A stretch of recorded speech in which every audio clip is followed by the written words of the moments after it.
Just now, you started replying, but we could see your mouth moving, but not hear what you were saying. Yeah, just give Brandon your response to his concerns about how people are being treated and whether this fits with what America stands for.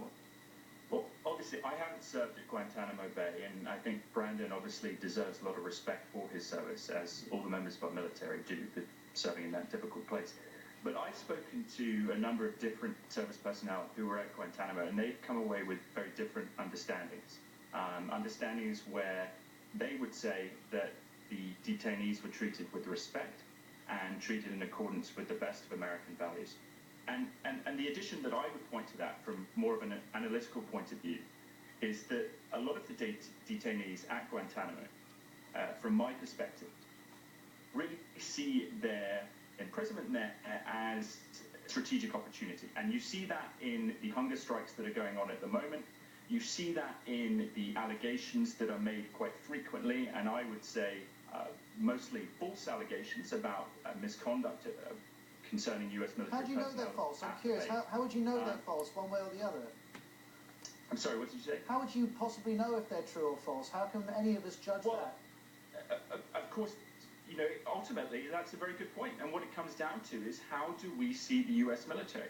I mean, all my interactions with the U.S. military, in various levels, whether people have their individual disagreements or agreements with government policies, my interactions with U.S. military personnel have led me to the firm conclusion that the U.S. military is an honorable institution staffed by men and women who are dedicated not only to the defense of their country, but to the defense of the values for which we as Americans abide. And you know, again, as you say, you don't know, but it comes down to that element of trust. Who do you want to believe? And to be honest, I'm more preference to believe a U.S. military officer or non-commissioned officer rather than someone who I believe is most likely a terrorist. Well, that's an interesting point, and everyone watching, I'm sure, has got a view on who you trust for information on Guantanamo. I'll go back to Brandon in just a moment, who's live with us from Texas, to respond to the points that Lee and Tom were making. Based on a foundation answered what it is. Yeah. In America, why don't you have faith in the system being able to do that? Well, I have faith in the federal criminal court system, but the main point that I think we always seem to neglect here is that the individuals who are at Guantanamo Bay are not accused of criminal behavior. They are accused of illegal combat, war crimes.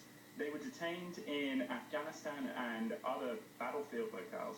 And if we're saying that they're supposed to be tried in the federal civilian court system, number one, we're rendering absurd the notion that war even exists, because these were terrorists engaged in the pursuit of political objectives by military mechanisms, albeit unlawful ones.